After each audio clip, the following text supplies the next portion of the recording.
बारिश का मौसम है। दिल्ली में भी 2 दिन से खूब बारिश हो रही है, लेकिन देश की राजनीति गरमाई हुई है। इतनी ज्यादा गरमाई हुई है कि इसकी आंच 2024 तक अब पहुंचती हुई दिखाई दे रही है। इस राजनीति का केंद्र बिंदु है पश्चिम बंगाल की मुख्यमंत्री ममता बनर्जी, जो आजकल दिल्ली के दौरे पर हैं और आज जिन्होंने कांग्रेस की अध्यक्ष सोनिया गांधी के साथ मुलाकात की। यह आज की तस्वीर है उस मुलाकात की। और विपक्षी एकता को लेकर चाय पर चर्चा इन दोनों बड़ी नेत्रियों ने की। आपको याद होगा, जो भारतीय राजनीति में दिलचस्पी रखते हैं, 2004 के चुनाव के पहले एनडीए को यानी वाजपेयी जी की सरकार को हराने के लिए उस वक्त सोनिया गांधी ने तमाम विपक्षी नेताओं के घर घर जाकर एक गठबंधन तैयार करने की कोशिश की थी। आज 2021 के वक्त में ऐसा लग रहा है कि 24 की तैयारी में ममता बनर्जी वही फॉर्मूले को अपना रही हैं। हर एक के घर जाकर हर एक नेता से मिल रही हैं जो बीजेपी को हराने का मादा रखता है। हम आपको आगे दिखाएंगे कि ममता की इस चर्चा का एम फैक्टर क्या है, लेकिन पहले देखिए कि सोनिया से ममता की मुलाकात हुई तो फिर क्या बात हुई।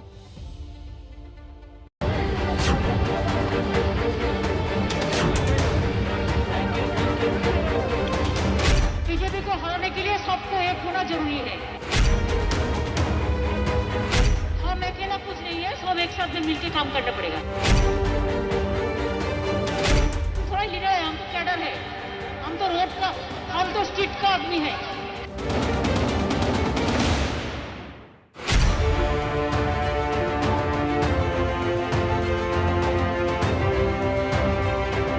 दो 2014 में मोदी की चाय चुनाव के केंद्र में थी और 2024 से पहले ही सोनिया के साथ ममता की चाय पर चर्चा बीजेपी के लिए सिरदर्द बन सकती है।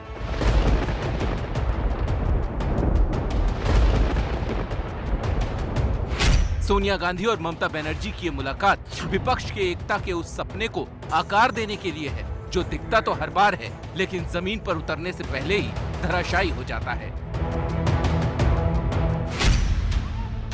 लेकिन दीदी इस बार इतिहास को बदलने की कोशिश में है। इसीलिए जब वो मुलाकात के बाद निकली तो चेहरे का कॉन्फिडेंस और बॉडी लैंग्वेज बहुत कुछ इशारा कर रही थी। And also we discuss about the unity of the opposition. So all we discussed, it was a very good meeting, positive meeting. I think the positive result must come out. वैसे दीदी की सोनिया से मुलाकात के पहले ग्राउंड तैयार हो चुका था। पहले प्रशांत किशोर का राहुल प्रियंका से मिलना, फिर मंगलवार को कमलनाथ और आनंद शर्मा की ममता से मुलाकात ये इशारा कर रही थी कि 2024 के ममता मॉडल में कांग्रेस की दिलचस्पी भी उतनी ही है जितनी ममता की। यही वजह है कि राहुल गांधी भी इस बैठक में मौजूद रहे। बीजेपी को हराने के लिए सबको एक होना जरूरी है। लोकसभा के चुनाव में अभी 3 साल का वक्त है। सवाल ये है कि आखिर ममता अभी से गठबंधन बनाने के लिए जोर क्यों लगा रही हैं? क्या ममता मोदी के खिलाफ विपक्ष के चेहरे के तौर पर खुद को प्रोजेक्ट करने की तैयारी में है? तृणमूल कांग्रेस के एक सांसद के आवास पर पत्रकारों के साथ बातचीत के दौरान जब ममता बनर्जी से पूछा गया कि विपक्ष का चेहरा कौन होगा, तो ममता बनर्जी ने यह सवाल टालते हुए जवाब दिया कि वो कोई ज्योतिष नहीं है, यह हालात पर निर्भर करेगा और वह खुद को नहीं, देश की जनता को चेहरे के तौर पर देखना चाहती हैं। हालांकि दीदी ने यह भी कहा कि क्षेत्रीय दलों में देश का नेतृत्व करने की क्षमता है। मीडिया से बातचीत में ममता ने यूपी के आने वाले चुनाव में एक्टिव रोल निभाने की बात भी कही। ममता बोली कि वो बनारस, मथुरा, वृंदावन भी जाएंगी क्योंकि ये उनका देश है। ऐसा लग रहा है कि 2014 के मोदी मॉडल पर अब ममता बंगाल से निकलकर पूरे देश में जाने की तैयारी में है। सोनिया से मुलाकात के बाद ममता ने दिल्ली के मुख्यमंत्री अरविंद केजरीवाल से भी मुलाकात की। हालांकि विपक्षी एकता में केजरीवाल की पार्टी की भूमिका पर सवाल है, क्योंकि दिल्ली, पंजाब, उत्तराखंड जैसे राज्यों में आप कांग्रेस के लिए ही चुनौती बनी हुई है। बंगाल में बीजेपी को पटखनी देकर ममता बनर्जी अब दिल्ली में विपक्षी राजनीति की धुरी बनने की कोशिश में हैं। तभी तो वो नवीन पटनायक, जगन मोहन रेड्डी और चंद्रबाबू नायडू जैसे रीजनल छत्रपों के साथ रिश्तों की दुहाई दे रही हैं, जिन्होंने अब तक अपने पत्ते नहीं खोले हैं। यहाँ तक कि सीपीएम जैसी धुर विरोधी पार्टी का साथ लेने में भी उन्हें अब गुरेज नहीं है। 16 अगस्त से ममता पूरे देश में खेला होवे दिवस मनाने जा रही हैं। बंगाल चुनाव में एक पैर से फुटबॉल खेलकर उन्होंने बीजेपी को पछाड़ दिया। खेला होवे, जेता होवे, ओटा तुम्हारी। और बंगाल की कैप्टन बन गई। लेकिन दिल्ली की सियासत में बंगाल का खेला आसान नहीं है, क्योंकि यहाँ कैप्टन के कई दावेदार हैं और सबके अपने अपने खेल। दिल्ली से संवाददाता जैनेंद्र कुमार की रिपोर्ट। तो अब आप सब जानना चाहते होंगे कि ममता में एम फैक्टर क्या है। एम से ममता, एम से मोदी, एम से मेजॉरिटी। ममता बनर्जी ने बंगाल में जीत की हैट्रिक लगाने के बाद अब 2024 का अपना टारगेट सेट कर दिया है और इसके लिए रणनीति बहुत स्पष्ट अब जो साफ नजर आती है वो ये है कि 375 उन सीटों को टारगेट करने की है जहां बीजेपी से विपक्ष की सीधी लड़ाई है। सूत्रों के मुताबिक ममता का जो फॉर्मूला है उसमें जो जहां मजबूत है वो दल वहां से बीजेपी के खिलाफ चुनाव लड़ेगा। वो राज्य जहां सीधे कांग्रेस की बीजेपी से टक्कर है, उन राज्यों में ममता का फॉर्मूला कांग्रेस को वॉकओवर देने का है। यानी जो छोटी पार्टियां हैं इन राज्यों में उम्मीदवार उतारना चाहती हैं, उन्हें ऐसा करने से रोका जाए। ऐसी करीब 200 सीटें हिंदुस्तान में जहां पर बीजेपी और कांग्रेस के बीच सीधी टक्कर हो सकती है। ये कौन कौन से राज्य हैं? इन राज्यों में मध्य प्रदेश में 29 लोकसभा सीटें हैं, कर्नाटक में 28 लोकसभा सीटें हैं, गुजरात में 26, राजस्थान में 25, पंजाब में 13, छत्तीसगढ़ में 11, असम की 14 लोकसभा सीट, हरियाणा में 10 लोकसभा सीट, उत्तराखंड में 5 सीटें, हिमाचल प्रदेश में 4 सीटें और गोवा में 2 सीटें। ये ऐसी सीटें हैं जहां पर सीधे मुकाबला हो सकता है बीजेपी और कांग्रेस के बीच। इसके अलावा भी नॉर्थ ईस्ट और केंद्र शासित सीटें मिला ले तो ये आंकड़ा करीब 200 सीटों का होता है। यानी इन इलाकों में छोटी पार्टियां चुनाव न लड़े और सीधे कांग्रेस का प्रत्याशी बीजेपी के प्रत्याशी से आमने सामने की टक्कर लड़े, फेस ऑफ करे। ममता के फॉर्मूले का अगला टारगेट वो राज्य हैं जहां कई दल हैं और कई दलों की अपने अपने प्रभाव क्षेत्र हैं। जैसे महाराष्ट्र में लोकसभा की 48 सीटें हैं, पश्चिम बंगाल में 42 सीटें हैं, बिहार में 40 लोकसभा सीटें हैं, झारखंड की 14 सीटें हैं, जम्मू कश्मीर की 5 लोकसभा सीटें हैं और दिल्ली की 7 सीटें हैं।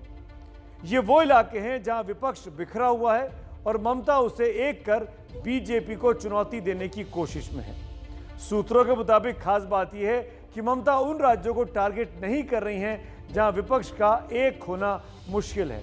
इसमें यूपी की 80 लोकसभा सीटें भी हैं, जिस यूपी में अभी विधानसभा चुनाव होने वाले हैं फरवरी के महीने में।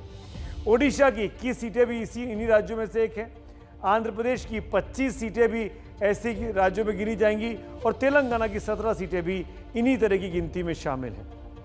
दक्षिण भारत के केरल और तमिलनाडु जैसे राज्यों में बीजेपी का कोई दबदबा नहीं है, इसीलिए ममता के एजेंडे में वो राज्य भी शामिल नहीं है। वहां जो पार्टियां जिसके सामने लड़ती हैं वो लड़ती रहें, क्योंकि बीजेपी वहां पर शून्य के लगभग मान के चल रही है। यानी अभी 2024 में 3 साल की दूरी है, लेकिन ममता अभी से उसकी तैयारी और रणनीति में जुट चुकी है ताकि बीजेपी को और नरेंद्र मोदी को तीसरी जीत से रोका जा सके।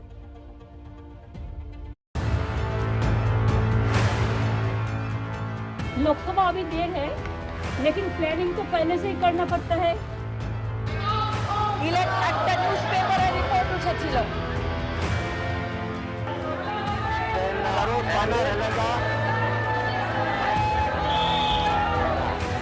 बंगाल का खेला संसद तक पहुंच गया है। संसद में गूंज रहा है खेला होबे का नारा। माननीय मंत्री जी,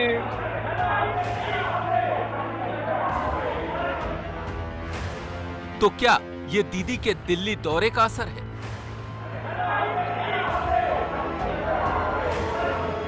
ममता बनर्जी ने दिल्ली आने से पहले ही ऐलान कर दिया था कि अब बीजेपी का खेला होगा। संसद में लगे खेला होबे के नारे क्या इसका ऐलान है? একটা পায়ে দেখবেন বাংলা জয় করব আর দুটো পায়ে তো দিল্লি জয় আগামী দিন করতে পারব। दीदी का मंसूबा बीजेपी के खिलाफ पूरे विपक्ष को एक करने का है। एक तरफ विपक्षी एकता की बात है तो दूसरी तरफ जब सारी विपक्षी पार्टियां जासूसी कांड पर एका दिखाने के लिए एक साथ आईं, तो दीदी की पार्टी उस कार्यक्रम से गायब रही। And everybody unitedly here. Mamta ji asked everybody. पूरा अपोजिशन यूनाइटेड है और यूनाइटेड रहेगा राष्ट्रीय सुरक्षा के मामले पर और फार्मर्स एक्ट के ऊपर हम एक साथ रहेंगे। बंगाल विजय के बाद ममता का जोश हाई है और अब उनकी नजर 2024 के लोकसभा चुनाव पर टिक गई है। ममता जब से दिल्ली में उतरी हैं, तब से विपक्ष के नेताओं से मिल रही हैं और उनकी रणनीति के केंद्र में है एम यानी मोदी फैक्टर। 2024 में मोदी को मात देने के लिए उनका चक्रव्यूह। बहुत सारे पार्टी है, जो पार्टी मेरे दोस्त भी है, पुराना दोस्त भी है। शरद पवार और कांग्रेस को साधने के काम में ममता ने अपने चुनावी रणनीतिकार प्रशांत किशोर को लगाया। पीके ने पहले शरद पवार से मुलाकात की और फिर राहुल प्रियंका से। दरअसल राहुल प्रियंका ही विपक्षी एकता की राह में रोड़ा हो सकते हैं। राहुल प्रियंका से प्रशांत किशोर की बात को ही आगे बढ़ाने के लिए सोनिया गांधी के साथ ममता की आज की मुलाकात हुई है।